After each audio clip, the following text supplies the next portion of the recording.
പശ്ചിമേഷ്യയിലെ യുദ്ധം അവസാനിക്കും എന്ന് നമ്മളെല്ലാം കരുതി. മാത്രമല്ല, ഒരു സമാധാനത്തിൻ്റെ മാർഗത്തിലേക്ക് അത് നീങ്ങുകയാണ്. പ്രത്യേകിച്ച് അമേരിക്കൻ വൈസ് പ്രസിഡന്റ് വാൻസും ഒക്കെ വന്ന് ചർച്ച നടത്തുമ്പോൾ അതിലെന്തെങ്കിലും ഫലപ്രാപ്തി ഉണ്ടാകും എന്നൊക്കെ നമുക്കൊരു വിശ്വാസം ഉണ്ടായിരുന്നു. പക്ഷേ ആ വിശ്വാസം മുഴുവൻ നമുക്ക് നഷ്ടപ്പെടുകയാണ് ഇപ്പോൾ. കാരണം ഓരോ ആളുകളുടെ സ്ഥാപിത താല്പര്യം. ഒന്നാമത് ഈ ചർച്ച പാകിസ്ഥാനിൽ വെച്ച് നടക്കുന്നെന്ന് മനസ്സിലാക്കിയപ്പോൾ തന്നെ നമുക്ക് ഇതിൻ്റെ കാര്യം മനസ്സിലായതാണ്. പാകിസ്ഥാന് പല കാര്യങ്ങളിലും താല്പര്യമുണ്ട്. ഒന്നാമത് പാകിസ്ഥാൻ അമേരിക്കയോടൊപ്പം നിൽക്കുന്ന ഒരു രീതിയാണ്. അസിം മുനീർ എന്നൊക്കെ പറയുന്നത് നമ്മുടെ ട്രംപിൻ്റെ അളിയൻ എന്നുള്ള രീതിയിലാണ് ഇപ്പം നടക്കുന്നത്. അത്രയും അടുപ്പമാണ് അവർ തമ്മിൽ. അപ്പോൾ ആ രീതിയിലാവുമ്പോൾ അമേരിക്കൻ താല്പര്യത്തെ വിട്ട് ഒരിക്കലും പാകിസ്ഥാന് നിൽക്കാൻ പറ്റുന്നതല്ല. എന്നാൽ പാകിസ്ഥാന് കാണിക്കുകയും വേണം ഇങ്ങനെ നിൽക്കുന്നു എന്നുള്ളത്. അതുകൊണ്ട് ഒരു പാകിസ്ഥാനിൽ വെച്ചുള്ള ഒരു സമാധാന ചർച്ച എന്ന് പറയുന്ന യഥാർത്ഥത്തിൽ നടക്കാൻ പാടില്ലാത്ത ഒരു കാര്യമായിരുന്നു ഇത്. കാരണം ഒരു ഇൻഡിപെൻഡൻ്റ് ആയിട്ട് നിൽക്കുന്ന ഒരു രാജ്യത്ത് മാത്രമേ ഈ ചർച്ച നടത്താൻ പാടുള്ളൂ. അപ്പോൾ ഇത് നമ്മളൊക്കെ വിചാരിക്കും, എല്ലാവരും വിചാരിക്കും ഇറാൻ അങ്ങ് അവശരായി, അവർക്ക് ഇറാന് പണം വേണം. ശരിയാണ്, അവരെ അതുപോലെ നശിപ്പിക്കപ്പെട്ട ഒരു രാജ്യമാണ്, ബുദ്ധിമുട്ടുണ്ടവർക്ക്. പക്ഷേ അവരുടെ ഇൻഡിവിജ്വാലിറ്റി, വ്യക്തിത്വം കളഞ്ഞ് കുളിക്കുന്ന ഒരു രാജ്യമല്ല ഇറാൻ. അപ്പോൾ അത്രയും വലിയ താല്പര്യമുണ്ട്. യഥാർത്ഥ പേർഷ്യ എന്ന് നമ്മൾ പറയുന്ന പേർഷ്യൻ രാജ്യം എന്ന് പറയുന്നത് ഇറാനാണ്. ഇറാൻ കഴിഞ്ഞു മാത്രമേ മറ്റ് രാജ്യങ്ങൾക്കുള്ളൂ. അവസാനം ഈ ചർച്ച അങ്ങോട്ട് തുടങ്ങി. വാൻസും ഒക്കെ വന്നു. അതുപോലെ ഈ ഇറാൻ സംഘം അവരും വന്നിട്ടുണ്ട്, ചർച്ചയ്ക്ക് വന്നു. അരാഗ്ജിയുടെയൊക്കെ നേതൃത്വത്തിൽ അവർ വന്നു. ഈ ചർച്ച പാകിസ്ഥാനിൽ വെച്ചുകൊണ്ട് നടന്നു. അപ്പോൾ എന്തെന്നറിയോ, പാകിസ്ഥാനൊരു പ്രത്യേക താല്പര്യം. അതായത് ഇറാൻ ആദ്യം തന്നെ പറഞ്ഞു ഹോർമൂസ് കടലിൻ്റെയൊക്കെ നിയന്ത്രണം അവർക്കാണ്, അവർ ഒമാനും ചേർന്നത് കൺട്രോൾ ചെയ്യും എന്ന് പറഞ്ഞാണ്.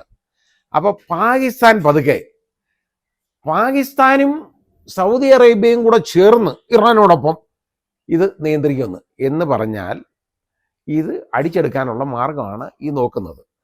ഇവർ നിൽക്കുമോ? ഇത് പാകിസ്ഥാൻ ഒരു കാരണവശാലും ഇതിന് നിൽക്കത്തില്ല, ഈ ഇറാൻ നിൽക്കത്തില്ല.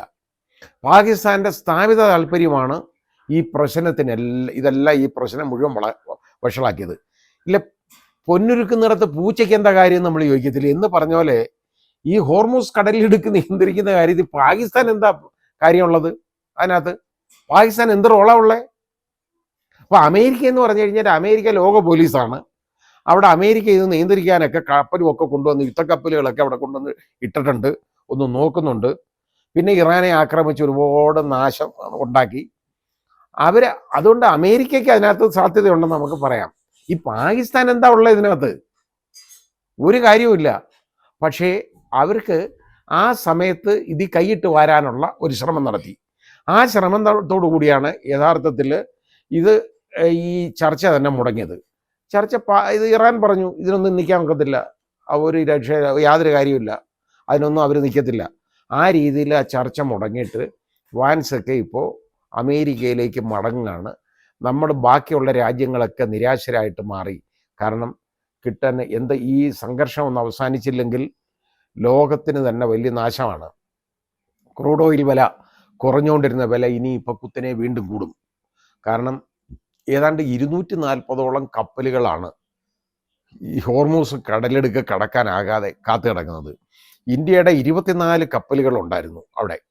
അതിൽ നിന്ന് ഏതാണ്ട് 10 കപ്പലുകൾ ഹോർമൂസ് കടന്നു. ഇനിയും 14 കപ്പലുകളോളം നമ്മുടേത് അവിടെ കിടപ്പുണ്ട്, അവിടെ കാത്തു കിടക്കുകയാണ്. ഇറാൻ ഇന്ത്യയെ ഒരിക്കലും ഒരു കാര്യവശാലും ഉപദ്രവിക്കുന്നില്ല, ഒന്നും ചെയ്യുന്നില്ല. ഇന്ത്യൻ കപ്പലുകൾക്ക് കടന്നു പോകാം എന്ന് പറയുന്നു. പക്ഷേ അവിടെ മൈനുകളുണ്ട്. മൈനുകൾ റിമൂവ് ചെയ്യാതെ പലപ്പോഴും വന്നു കഴിഞ്ഞാൽ വളരെ വലിയ അപകടങ്ങളുണ്ടാവും. ഒരു കപ്പൽ എന്നൊക്കെ പറയുന്നതിൻ്റെ വില നമുക്ക് കണക്കാക്കിയെടുക്കാൻ ഒക്കത്തില്ല. ഒരു കപ്പലിൻ്റെ വാടക പോലും പറയുന്നത് കേട്ടിട്ടുണ്ട്, ഒരു ദിവസം 1 കോടി രൂപയാണ് ഒരു കപ്പലിൻ്റെ വാടക. നമുക്ക് മനസ്സിലാവും ആ രീതിയിലുള്ളതാണ്. അപ്പോൾ അങ്ങനെ വരുന്ന ഉടനെ ഈ കപ്പൽ കമ്പനികൾക്ക് എന്തുമാത്രം നഷ്ടം വരും. കാരണം മാസങ്ങളായിട്ട് അവിടെ കാത്തു കിടക്കുകയാണ്, ഈ ഹോർമൂസ് കടലെടുക്ക് കടക്കാൻ വയ്യാതെ ഇങ്ങനെ കിടക്കുകയാണ്. ഇനി ഈ യുദ്ധം ഇതുപോലെ നിലനിൽക്കുകയാണ് എന്നുണ്ടെങ്കിൽ ഇറാൻ വളരെ സ്ട്രോങ് ആയിട്ട് തന്നെ ഇതിനെ തടയും.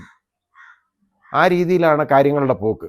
ഇപ്പോൾ ഏതായാലും ഒരു ബാരലൊന്നിന് $1 എന്നുള്ള രീതിയിലൊരു ഇത് കടന്നു പോകാൻ അനുവദിക്കാം എന്നുള്ള ഒരു കാഴ്ചപ്പാട് ഇറാനുണ്ട്. പക്ഷേ നോക്കിയപ്പോൾ അമേരിക്ക നോക്കിയപ്പോൾ അതൊരു വലിയ തുകയാണ് ആ വരാൻ പോകുന്നത്. അത് ഇറാൻ്റെ നവീകരണത്തിന്, അതായത് ഇറാൻ്റെ ഉയർത്തെഴുന്നേൽപ്പിന് അത് ഉപയോഗിക്കാം എന്നൊക്കെ ട്രംപ് പറഞ്ഞുവെങ്കിലും ട്രംപ് പിന്നെ അങ്ങ് കളം മാറ്റി. അതൊക്കെ ഞാനും മുതലേ അമ്മാച്ചനും കൂടെ അങ്ങ് ചെയ്യാം എന്ന് പറഞ്ഞതുപോലെ ട്രംപിന് കയറണം. ഇപ്പം നോക്കിയപ്പോൾ എന്താ, പാകിസ്ഥാൻ നോക്കിയപ്പോൾ ഇതൊരു നല്ലൊരു മാർഗമാണ്. അപ്പോൾ ഇത് എന്നാൽ അതിനകത്തൊന്ന് കൈയിടാം എന്ന് കരുതി ഞങ്ങളും സൗദി അറേബ്യയും കൂടെ ചേർന്ന്, കാരണം ഇവർ തമ്മിൽ ഒരു ഡിഫൻസിൻ്റെ വലിയ കരാറുണ്ട്. പാകിസ്ഥാനെ ആരെ ആക്രമിച്ചാലും പാകിസ്ഥാൻ്റെ ശത്രുക്കൾ സൗദിയുടെ ശത്രുക്കളാണെന്നും സൗദിയുടെ ശത്രുക്കൾ പാകിസ്ഥാൻ്റെ ശത്രുക്കളാണെന്നും വലിയ പ്രഖ്യാപനമൊക്കെ അങ്ങ് നടത്തി. ചുമ്മാ ഇരിക്കാനൊക്കെ അതുകൊണ്ട് ഒരു പ്രയോജനമില്ല. ഈ പാകിസ്ഥാൻ ഒന്നുമല്ല. ഇപ്പം ഏതെങ്കിലും വിധത്തിൽ ഒന്ന് പേര് പിടിക്കാം എന്നുള്ളതാണ്. ഇന്ത്യ ഇതിനെ സസ്പീഷനോടുകൂടി ആദ്യം മുതലേ നോക്കിക്കൊണ്ടിരുന്നു പാകിസ്ഥാൻ്റെ ഇടപെടൽ. അതുകൊണ്ടാണ് ഇന്ത്യ ഇതുവരെ ഇതിനെക്കുറിച്ച് ഒന്നും പ്രതികരിച്ചിട്ടില്ല. കാരണം പാകിസ്ഥാൻ്റെ ഇടപെടലെന്ന് പറയുന്നത് ദുഷ്ടലാക്കോട് കൂടിയുള്ളതാണ്. പാകിസ്ഥാൻ എന്തെങ്കിലുമൊക്കെ ആണ് അന്തർദേശീയ രംഗത്ത് എന്നൊന്ന് വരുത്തി തീർക്കാം. ഒരു ഭീകര രാജ്യമാണ് പാകിസ്ഥാൻ എന്നുള്ളത് അവർ തന്നെ വരുത്തി തീർത്തതാണ്. പലപ്പോഴും ഇന്ത്യയുടെ മേലിൽ കുതിര കയറുക, നമ്മുടെ ഇവിടുത്തെ ഭീകരരെ ഇങ്ങോട്ട് അയക്കുക, അത് വെളിവായതാണ് ലോകത്തിൻ്റെ മുമ്പിൽ.